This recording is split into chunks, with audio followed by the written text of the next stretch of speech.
afternoon, everyone, and welcome to Pearly Health's webinar series. I'm just going to give about 1 minute as persons come into the Zoom room, so we'll be starting soon.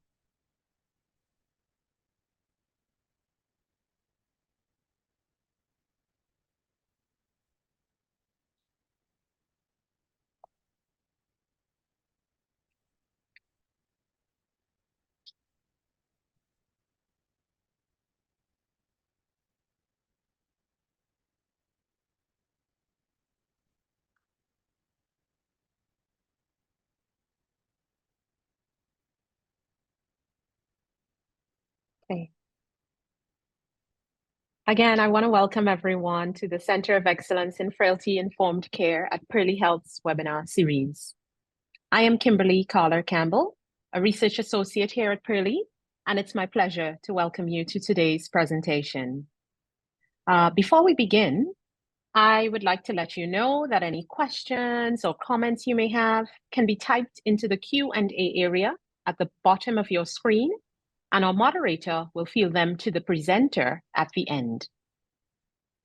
Today, we have with us Kainat Bashir, who is a PhD candidate in the Health Services Research Program in the Institute of Health Policy, Management, and Evaluation at the University of Toronto. Kainat is also a CIHR Health System Impact Fellow right here at Pearly Health, and it has been an absolute joy working with her during her time here.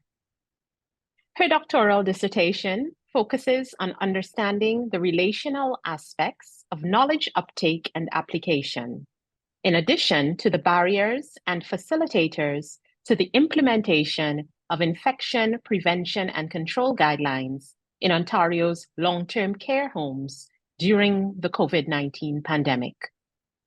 Kainat's research interests include implementation science, knowledge translation, quality improvement, and social network analysis. I'd also like to say that the session will be moderated by Heather McLeod, and she's a knowledge translation specialist here at Pearly Health. Now, in her role here, Heather is instrumental in advancing Pearly's goal of optimizing the health and quality of life outcomes for older adults living with frailty. Heather is also currently completing a doctorate of science in rehabilitation and health leadership with a focus on knowledge translation and implementation science. We welcome both Kainat and Heather, and I'll now hand over to Kainat to share her presentation with us.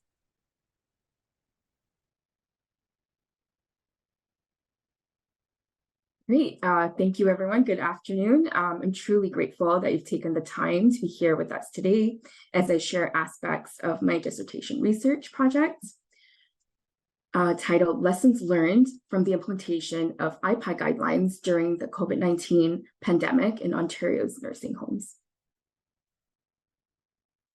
So I'd like to start off with a land acknowledgement. As I'm based at the Pearly in Ottawa, I would like to acknowledge the Algonquin and Anishinaabe Nation, whose traditional and unceded territory many of us are located in today.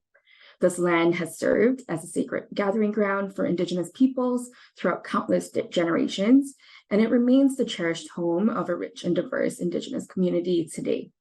We pay our respects to the Algonquin and Anishinaabe Nation and extend our gratitude to all Indigenous peoples, both past and present, for their stewardship of these lands and waters. I want to take a moment to acknowledge and express my gratitude to the entities and individuals who played a crucial role in making this study possible. First and foremost, I'd like to acknowledge CIHR, MyTax, and Pearly for their funding, which has supported me in my role as an embedded Health System Impact Fellow here at the Pearly over this past year. I also want to recognize and thank Danielle Sinden, Daniela Costa, Dr. Whitney Berta, and my dedicated committee for their support and guidance throughout this research journey. A heartfelt thank you also goes out to the participants of my study. Your insights and contributions have been instrumental in shaping the outcomes of this research. And lastly, I want to note that this study has received approval from the U of T Research Ethics Board. To kick things off, we'll start with a bit of a background and rationale behind this research, which will help set the context. Next, we'll delve into the research framework. During this section, I'll outline my study's objectives, the important questions that drive it, and offer insights into the research design. Moving along, we'll zoom in on our journey with a particular focus on the preliminary findings that have emerged during phases 2 and 3 of the study. Finally, we'll wrap things up by discussing considerations. This will include a reflection on the limitations of our findings and look at the potential impact this research could have. So in terms of our background, we all know that residents in long-term care had been disproportionately impacted by the COVID-19 infections and deaths. Between March 1st and 2020 and August 15, 2021, over 56,000 residents and 22,000 staff in Canada's long-term care and retirement homes were infected with COVID-19, resulting in more than 14,000 deaths among staff and residents. Sorry, Kainat, we're not seeing your slides. At all? No. Oh. Is it not? I am so sorry. Okay, so yeah, sorry about that. Yes, we see them now. Thank you. Apologize. Should I start again or just continue? Oh, please, you can continue. Yeah. Okay. So between March 1st, 2020 and August 15, 2021, over 56,000 residents and 22,000 staff in Canada's long-term care and retirement homes were infected with COVID-19, resulting in more than 14,000 deaths among staff and residents. Long-term care was the epicenter of the COVID-19 crisis in Ontario, where at least 12,000 long-term care homes were affected since the start of the pandemic. A report from CoE noted that staffing shortages and absentee leadership was linked to high mortality in Ontario's long-term care homes during the first wave. It is also important to note that long-term care is an understudied sector where quality of care has historically been a concern, and organizations in the sector face their own unique challenges in moving research to practice. In April 2022, the Fixing Long-Term Care Act came into effect. The Act maintains parts of the previous legislation that worked well and includes new provisions around staffing and care, new protections for residents through better accountability, enforcement and transparency, and streamlines development processes rooted in the philosophy of resident-centered care. The Act and its regulation also outline several requirements for every long-term care home in Ontario.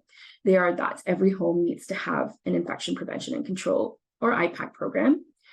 Every home is required to implement any standard or protocol issued by the director with respect to IPAC.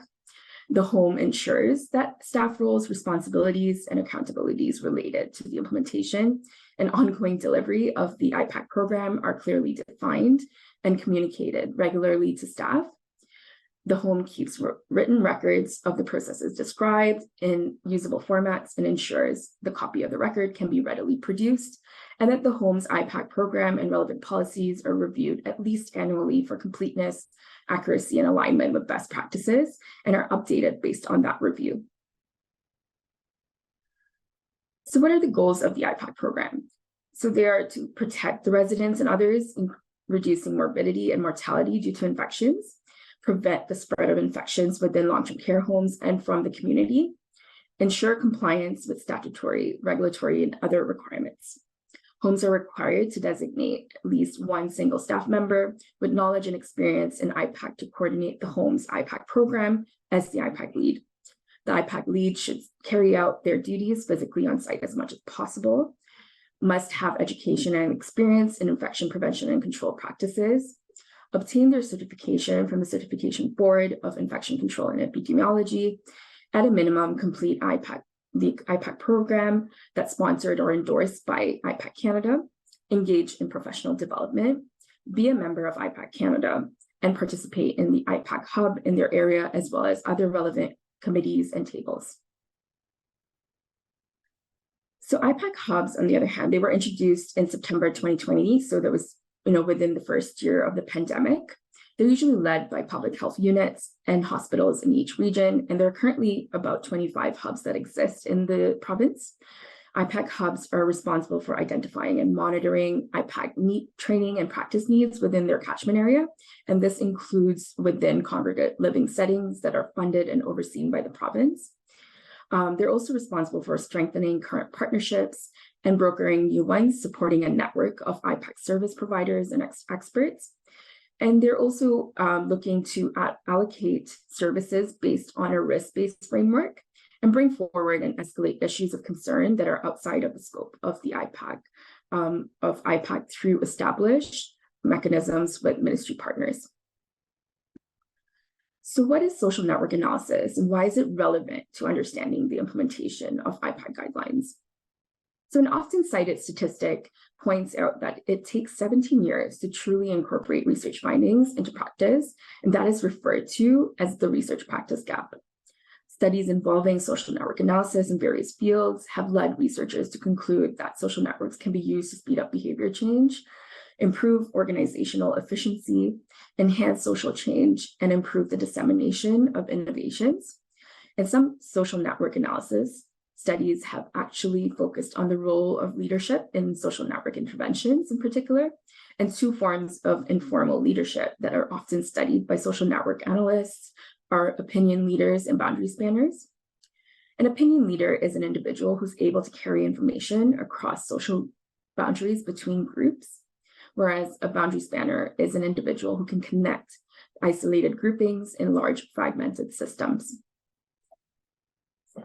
So what is translation competence, on the other hand? So translation capability or translation competence is the ability to translate an idea from one context to a practice in another context. A scoping review by Maladou in 2018 outlined 19 KT core competencies that were classified as knowledge, skills, or attitudes. However, the knowledge translation competencies outlined by Maladou in 2018 were not specific to practitioners such as IPAC leads in long-term care. So can it be adapted, and if so, how? My study aims to bring a social network theory lens to studying the implementation of best practices such as the COVID-19 IPAC guidelines in long-term care in Ontario during the pandemic, and it aims to achieve better understanding of how specific characteristics of network actors in long-term care homes, including their translation competence, impact the role that social networks play in the implementation of these guidelines. The research questions I explored specifically are, first, how do social networks within and between organizations and healthcare influence the implementation of new knowledge? Secondly, I looked at how do social networks within and between long-term care homes and organizations influence the implementation of new COVID-19 IPAC guidelines. Thirdly, I looked at how do network actors belonging to social networks in Ontario's long-term care homes influence the implementation of new COVID-19 IPAC guidelines. And lastly, I looked at how does translation competence impact the implementation of COVID-19 IPAC guidelines? The study objectives were achieved in 3 phases using a sequential exploratory mixed methods design, and were guided primarily by a qualitative component and supplemented by a quantitative component. So the initial plan was that research 1 would be addressed in phase 1 through a systematic scoping review of existing literature, focusing on the role of network actors in the implementation of innovations in healthcare. In phase 2, a quantitative social network analysis was planned in 8 long-term care homes, partially addressing research questions 2 and 3. And in phase 3, research questions 2, 3, and 4 were addressed through semi-structured interviews that were planned with identified network actors and focus groups with other proximal network actors. Unfortunately, we will not have time to delve into the findings of my scoping review in today's presentation, and I plan to discuss phases 2 and 3 in depth. So for phases 2 and 3, I had proposed that I would recruit 4 to 8 sites of varying sizes, types of ownership, and geographic region covered. However, the recruitment was especially challenging. Despite utilizing Pearlie's networks and advertising through various channels outlined, I received initial interest in participation from 28 homes. However, as soon as the study details were outlined, the majority of homes expressed hesitance to participate, and I ended up recruiting only 2 homes. Here are some select quotes from responses I had received. These quotes underscore the challenges faced when implementing research in healthcare settings. In the first quote, you can see that the IPAC lead and colleagues expressed concerns about the length of the survey that I was implementing, anticipating difficulties in recruiting enough staff to complete it. In the second quote, the decision not to participate was driven by workload concerns and the struggle to find staff to replace those participating in interviews or focus groups. In the third quote, the manager talked about survey fatigue as the primary reason for not proceeding, as staff have already participated in numerous COVID surveys. These challenges illuminate the complexities of conducting research in busy healthcare settings, and where staff availability and staff fatigue are critical considerations. I will now move into the data collection that was planned for phase 2. So I have outlined the objectives of this phase again. They are to explore how social networks, both within and between long-term care homes and organizations, impact the implementation of IPAC guidelines during the pandemic, and how network actors within long-term care homes influence their implementation through a whole network analysis approach. So I was hoping to get all staff in the participating homes to participate in the study, and they were invited to complete the survey. The survey was administered and it was simple and site-specific, and it was adapted from a survey that was first administered by HIS in 1978. It asked respondents to complete some demographic questions, which included their name, gender, age, number of years in occupation, current position, education, and number of years in the long-term care home, followed by the question, from who did you seek advice, both within your long-term care home and externally when implementing the recommended COVID-19 IPAC guidelines during the pandemic? And respondents were asked to generate names on their own. The survey also asked follow-up questions related to the nature of the interactions within the network, such as frequency and reason for interactions. So the initial plan for this phase was that I would use Node Excel software to generate sociograms using the data collected from the surveys, and the sociograms would provide insights as to how existing networks are organized and aid in the identification of key network actors within the networks. Standard network measures would be calculated, and the most well-connected opinion leaders and boundary spanners in each home would be identified through the calculation of in-degree scores and betweenness centrality scores, respectively. Descriptive statistics would be used to summarize the findings. The survey was disseminated at the 2 recruited sites in November 2022, and it was open for a month. To promote survey uptake, I attended staff meetings for RNs, RPNs, and BSWs to inform and remind staff to complete surveys at Site 1. I also visited units at Site 2 for several days to collect data in person on an iPad and laptop as suggested by their Dawn. And I also sent out reminders to complete the survey to staff at both sites using email or point-click care notifications. And gift card incentives were also used to get people to complete the surveys. In terms of the survey responses themselves, the 2 main questions respondents were asked were to name who they asked for advice, informally or formally, when implementing the recommended guidelines during the pandemic, both within and outside of their homes. As you can see from this table, when it came to who they turned to within their homes, most respondents identified IPAC leads at their home as one of the 3 individuals.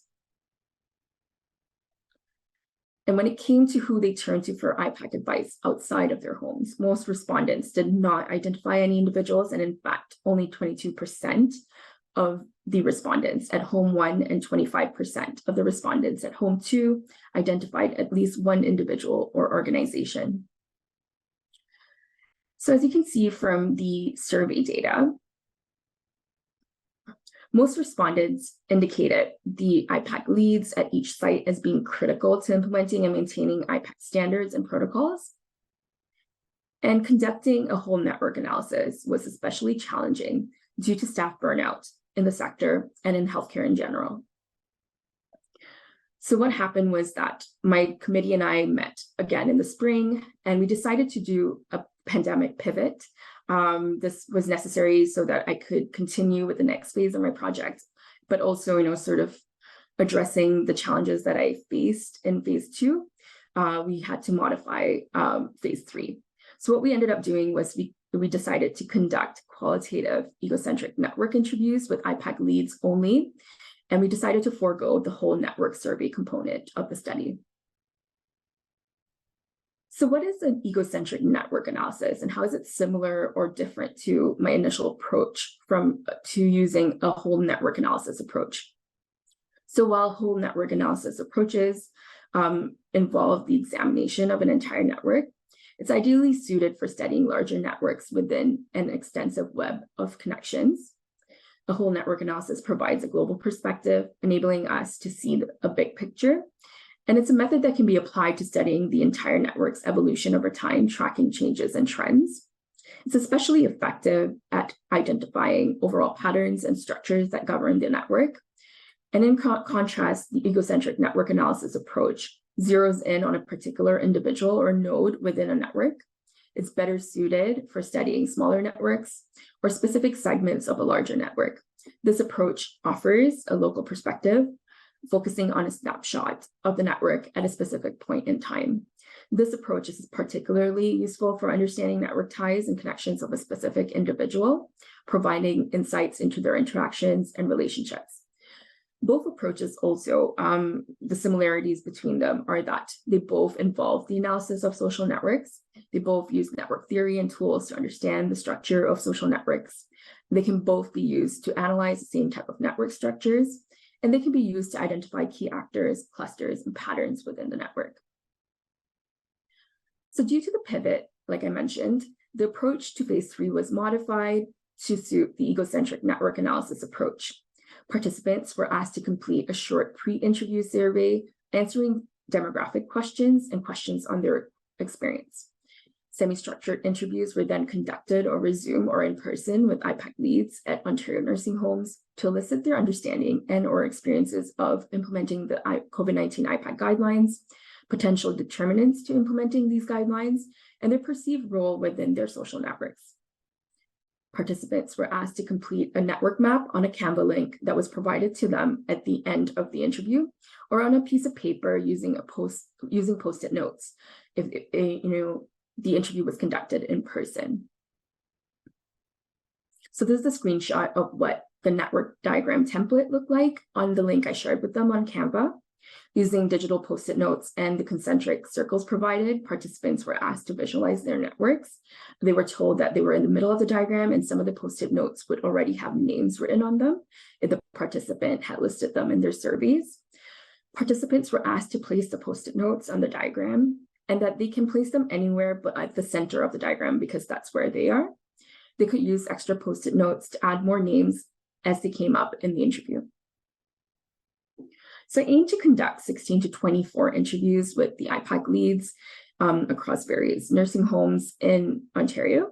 And I reached out directly to the IPAC leads that I had previously been in touch with during my recruitment phase and invited them to participate again. I also advertised more widely through IPAC Canada networks to recruit IPAC leads from other homes in Ontario.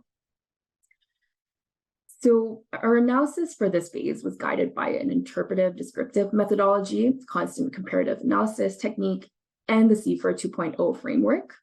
I will talk about this in the next slide. A selection of my transcripts were analyzed by myself and my supervisor, and consensus was achieved through discussion. The remaining transcripts were analyzed by myself only, and quotes were organized by theme. This process was facilitated using in vivo software. So what is the Consolidated Framework for Implementation Research, or CIFR? CIFR is a comprehensive framework that's used in implementation science to understand and assess factors influencing the successful adoption and integration of evidence-based practices into healthcare or other settings. It identifies 5 major domains: intervention characteristics, outer setting, inner setting, characteristics of the individuals and process, and provides a structured approach for analyzing and improving the implementation of innovations. The framework was updated in 2022 based on user feedback and literature review, and the construct names and definitions were updated to make the framework more applicable across a range of innovations and settings. As for the network maps, I used EgoNet to visualize the networks and calculate simple measures, and short descriptions were created for each network diagram, taking into account network size and network makeup. Descriptions will then be compared to the discussion of networks in the qualitative interviews. 20 interviews were conducted with IPAC leads in long-term care homes across 8 regions in Ontario between May and August this year. However, we had 1 withdrawal, bringing our total number of participants to 19. As you can see from these pie graphs, there was a relatively even split between the size and ownership of the homes, and most were located in large urban centers, followed by small population centers. I would like you to note as well that there was 1 individual that I interviewed who was actually an IPAC manager for multiple homes in a municipality and not just one particular home. Out of 19 participants, 18 of them were female, and most were between 51 and 55 years old. This table outlines that most worked in the sector for 11 years or more. 6 of them worked in their current nursing home for 1 to 2 years, while another 6 worked for 11 years or more. And 8 participants worked in their IPAC role for 1 to 2 years, while another 8 had been in their role for 3 to 5 years. I will now delve into some of the preliminary findings from this phase of my study. The first thing I'll do is go over some of the network diagrams that were created by the participants. So on the left, you'll see a network diagram that was created by an IPAC lead at a medium-sized municipal home in a medium population urban center. The blue dots are individuals identified, the yellow dots are groups identified, and the green ones are organizations. You can see that the lead in this case relies a fair bit on individuals and groups in their internal network, and the DOC, nurse practitioner, and nursing supervisor in the second concentric circle from the middle are more critical to their work than the social worker, medical director, and others in the third concentric circle. On the right, we have a network diagram from someone who works at a for-profit home and it's a medium-sized home in a small population urban center. You can see that this person has, first of all, identified many more people or groups or organizations in their network. Another thing you may notice is that most of their internal circle or the ones in the internal half of the network diagram are closer to the center of the diagram than the external dots are, indicating that they're more critical to the work of the IPAC lead in this case. I've written descriptions for each of these 19 diagrams that have been created during my interviews and plan to compare them to the corresponding narratives in their qualitative interviews to see if they align or diverge. In terms of translation competence, the participants highlighted numerous competencies as outlined in the slide, including the ability to manage changes, build relationships, set a good example, and share expertise. I will focus in on 3 of these competencies and share quotes related to them. So that's the ability to learn through experience, the ability to leverage networks, and the ability to advocate.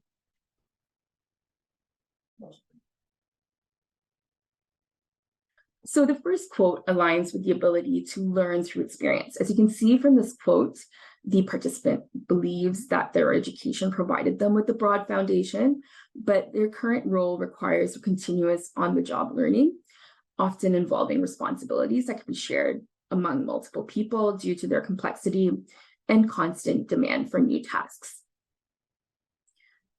In the second quote, you'll see that the participant highlighted that the importance of leveraging networks. And in this quote, the participant highlights the challenges faced by their home due to limited resources, leading them to rely on external organizations such as public health and the IPAC hub, as well as other long-term care homes for support with supplies and information sharing. In this third quote, the ability to advocate is referred to when the participant emphasizes their ability to advocate for their home by questioning and seeking rationale behind public health unit directives when they perceive them to be unclear or illogical. When it comes to translation competence or capacity of an organization, we found that the organizations needed to have the ability to maintain accountability, work collaboratively, be receptive to new ideas, adapt, maintain commitment, learn, provide a safe space, and share resources. I'll focus on these three themes, so working collaboratively, providing a safe space, and adapting. And I'll provide some quotes related to them. So in the first quote, the participant talks about how collaboration with various individuals during an outbreak has been more beneficial than detrimental, as everyone pitches in, even those not typically in direct care roles, to address the crisis effectively. In the second quote, the ability to adapt is highlighted, and the participant emphasizes the importance of creativity and resourcefulness in addressing staffing challenges during the pandemic, which involved retired nurses returning, universal support workers, and contingency plans to utilize staff members' unique skills to provide support to care homes. In the third quote, you'll see that the participant describes the need for a safe space for team members to express their frustrations and acknowledges that disagreements within their home were common, but were managed by agreeing to disagree.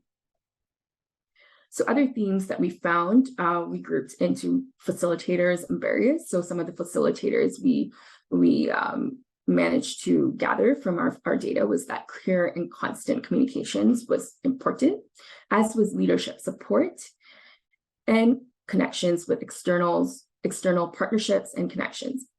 In terms of barriers, staffing issues was pretty much mentioned in every interview.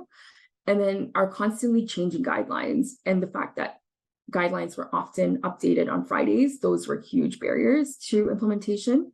And so was physical infrastructure of older homes.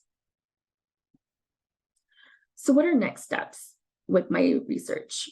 So I hope to look at the quotes more closely, and I'll be organizing them by theme in addition to nursing home size, ownership, and geographic region, and participant characteristics to identify common and differing views or themes.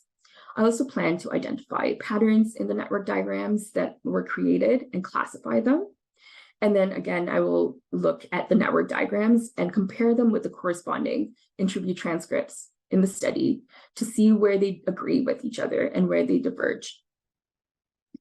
In terms of limitations of the study, qualitative network analysis often involves smaller sample sizes compared to quantitative approaches, and this can limit the generalizability of findings and make it challenging to draw broad conclusions about a population. Additionally, participants may not always accurately report their network ties due to factors like social desirability bias or memory limitations, and this can lead to incomplete or inaccurate data. Egocentric network analysis may overlook important direct ties or connections that could be influential or informative, and these indirect ties can play a significant role in information flow and social influence. Lastly, qualitative analysis relies heavily on human interpretation and coding of data, which can introduce subjectivity and bias. And it's suited for identifying patterns and relationships within networks, but may struggle to establish causality or make predictions about network behavior. So this study aims to gain a better understanding on the implementation or translational processes associated with introducing guidelines like the COVID-19 IPAC guidelines and the role social networks play in the dissemination of these guidelines that improve quality of care. The knowledge gained from this study will provide a better understanding of the factors and key players that need to be considered before implementation can take place in a long-term care setting, and can inform future research and health policy development for changes to improve care in long-term care homes in Ontario and Canada.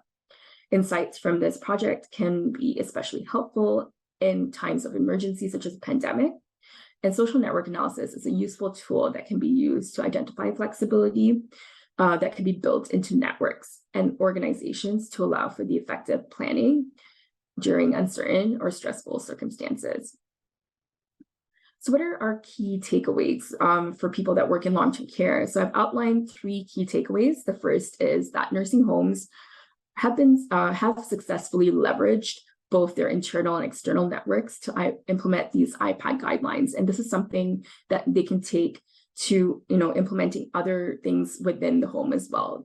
Leverage your networks as much as possible. Leadership support was critical to the implementation success. And I think this is the case for pretty much every context. It's not just long-term care, any context that you want to implement something new in, the involvement of leadership and support are critical. And that IPAC leads emphasize the importance of experiential learning, especially during the pandemic. And this impacted their feeling of competence in their roles. So, many of these leads talked about how they had the theory or the book learning around IPAC, but during the pandemic, they truly got to, learn through experience. And that was, that really built up their competence. Great. So thank you for joining me today. I now welcome any questions or comments you may have.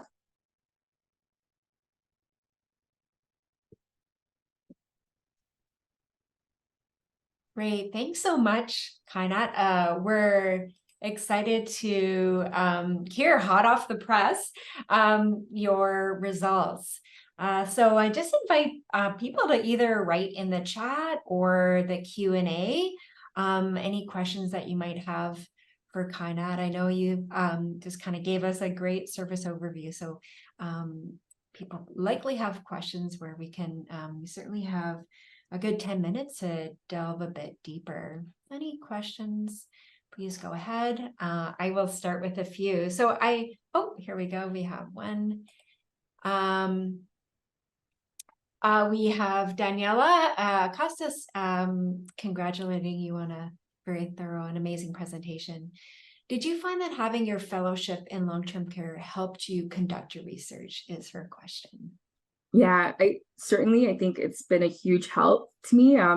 Pearlie is very well connected, and the staff here who've assisted me or helped me with, or who I've been collaborating with here, they've been very helpful in giving suggestions on how to better connect and recruit, connect me with, various organizations, the RNAO, OLTCA. I've been in touch with a lot of different avenues and organizations to recruit and learn more about how long-term care works. I feel like this past year has been a great experience for me.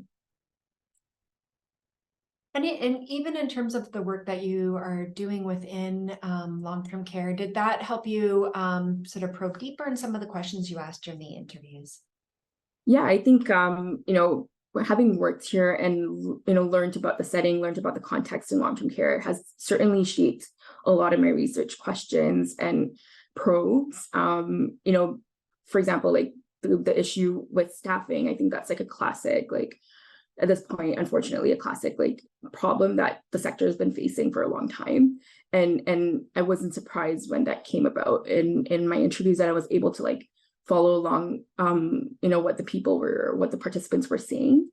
And, it provided me with a lot of insights as to how long-term care handled the pandemic as well. So I've been here since last fall, so last September. And during that time, there were regulations around IPAC still present, even though in the community, there was a lot of, people didn't have to wear masks or ensure they were going in public with COVID. It was something that they were still worried about here at the Pearlie and at all long-term care homes in Ontario. So being in that context made me understand what was happening and what the participants were talking about as well. Great, thank you. And what a great opportunity to sort of amplify the voices, as you mentioned at the beginning, who don't normally get to share their expertise in this way. I know you just gave us kind of a snippet of the preliminary findings, both kind of at the individual and the organizational level. Since we have time, I do wonder if you're able to comment on a bit more under the translational competence and individual. Yeah, so what we found with translation competence, like I did ask our participants specific questions around like what their education and training looked like, if they felt competent in their role, if they felt prepared to handle something like a pandemic.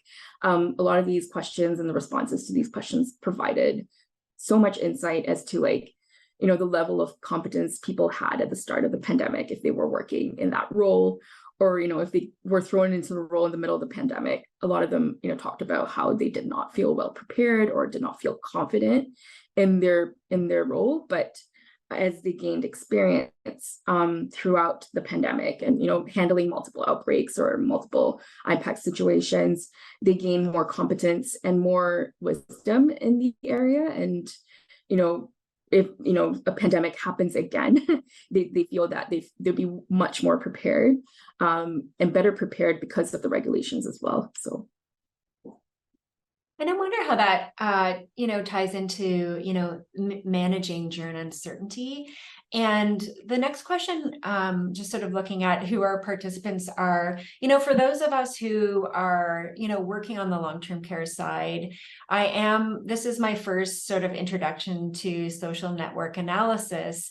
I wonder, and given how you chose it as a way of, that knowledge translation. So as we're trying to now translate, different knowledges and change management within long-term care, I just wonder if you wanted to speak about how, as knowledge translation practitioners, or those of us working in the long-term care sector, could use social network analysis maybe on a less formal way than sort of the rigor that you.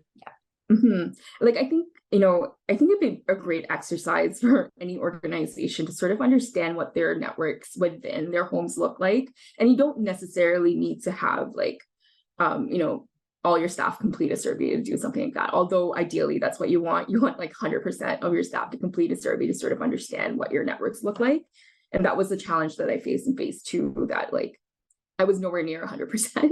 But what you can do is like, let's say if you're trying to implement something new in a long-term care setting, what you can do is talk to the main actors who will be involved in that implementation and sort of understand what their networks look like, who is supporting them, who is helping them with implementation, who is, advocating for them, who's advocating for the innovation itself, and sort of see, what are the facilitators and barriers that help them in this implementation, right? So understanding that context is very important. And I think that's something you can certainly do informally before you implement anything. Yeah, and the other thing that came to mind during this presentation is, I know certainly there has been a lot of welcome focus on the social isolation of the residents during long-term care. But I think what you and the importance of, and also highlighted the importance of social connectedness for the experience of the residents. But I feel like what you've highlighted here is the importance of connectedness for actually the provider. Did you want to speak of, that was a new I think I know what you're for getting me. at. So social network analysis has also been used to study like the networks around, a resident, for example, or a patient. Like what are the networks that are supporting them? That's certainly been an application of social network analysis as well. So if you wanted to try and understand, who's giving care to a particular resident, you can certainly use social network analysis to look into that as well. And I would recommend like using an egocentric approach in that case, because then you're just talking to the resident and then you're trying to understand what their support networks look like. I think that would be a fascinating study as well. But I guess I even like the way that you use the term, like what skills do we have to be able to, maneuver new knowledge and to change practice. But what I hadn't really thought about is, I don't think we're taught in school as a clinician or providing care, the importance of networks. We're very focused on the individual care that, we provide or that we lead or manage. So I feel like that is a new lens for me to look at is, again, when we're looking at, supporting change management within whichever sector we work in, the importance of that we're not alone in this, and who can help support us, not only like individually to be better at what we're doing, in this case, providing infection control, but also in terms of having that support along the way for ourselves, as you were talking about, initially feeling ill at ease, I guess, and then feeling more confident as we went along. Yeah, and I'm hoping that, a lot of these might support Curly with the KT Hub. Like, I think, this is something we can maybe apply to the development of the hub and our networks in the sector, and beyond the sector even. So it's something to think about and consider for the future, for certainly. Great. Does anyone have any other questions?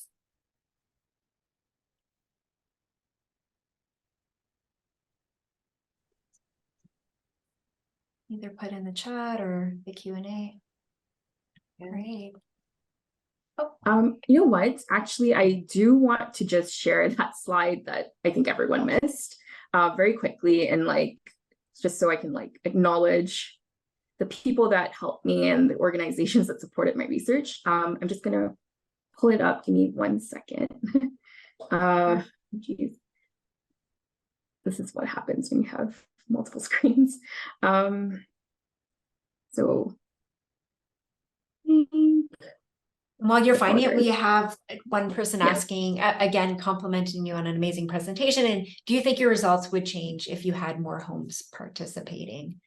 I mean, ideally, the plan was that phase 2 would go smoothly and everyone would complete the survey. But, the realities of research is that, everyone's tapped out, everyone's burnt out. I completely understand. And, this is why we had the pivot. And I still hope that I'm able to adequately answer my research questions. And I think I am, based on the data I've collected so far and looked at. But yeah, other than that, I think most people I'm in touch with who are doing their PhDs or any sort of research projects during the pandemic had to do a pivot. So yeah, this is not uncommon by any means, apparently. So. And did any of your findings surprise you? To be honest, I think some of the findings around competency, I think were a little bit interesting. They weren't surprising, but they were interesting to me, because I thought that a lot of these folks that started their role in IPAC during the pandemic, I thought they would have they would feel more competent or confident in their capabilities, and they weren't. And I sort of understand why now, but I think initially I was surprised that there wasn't enough training or enough, they didn't feel competent, and that was surprising to me. So the fact that they did gain competency or confidence in their capabilities over time made sense to me. But it was also surprising to me that many homes did not have an IPAC lead pre-pandemic, right? So this is a change that came about a few months into the pandemic, but the requirement for every home to have one, but before that it wasn't one. So I think now all of us realize that the importance of IPAC and an IPAC program, especially in long-term care settings. So and I think your findings also sort of talk about, you can have knowledge, but then how do you apply that to the practical context of, in this case, the long-term care sector. So I think it really just speaks to the strength and, the wisdom of, staff in really digesting new information and really figuring out how that can work in the care context. So yes. And I think my findings too, they really highlight how resilient the long-term care sector has been. It went through a lot of challenges, I think, in the first couple of phases of the first couple of waves of the pandemic, but it's come out. There's been so much improvement since, and people have been so resilient in this really challenging time. And I think it's important to recognize that too, in my findings. So. Great. Well, I don't see any other questions. Thank you, Kainat, for taking the time today and share your exciting preliminary results with us. Thank you so much for having me. Thank you so much, Kainat, and thank you, Heather. We certainly enjoyed your presentation, and I'm sure I speak for everyone when I say that it was insightful and we all learned a lot from it, you know. And I think that this will be one of those that people will revisit when we post on our website because it was so information rich. So I anticipate that we'll have some more feedback coming your way soon. I would love that. Yeah. No problem. Yes. Yeah. So I'd like to say two more things before we do end this webinar for today. I'd like to ask all attendees to complete our feedback survey, which will pop up on your screen when you're exiting the webinar. And secondly, I'd like to invite you to look out for more information on our social media and web pages to register for our October webinar, which takes place on the 26th and will feature Sui Young. Sui is a postdoctoral fellow in the Interdisciplinary School of Health Sciences at the University of Ottawa, and also at the Center of Excellence in Frailty-Informed Care here at Pearly Health. And her presentation title is quite catchy. It is Recipe for Health, a multidisciplinary approach in long-term care homes. So do stay tuned for that. I'd like to thank everyone for attending again, and thank you to Kainat and Heather for a wonderful session today. Thank you.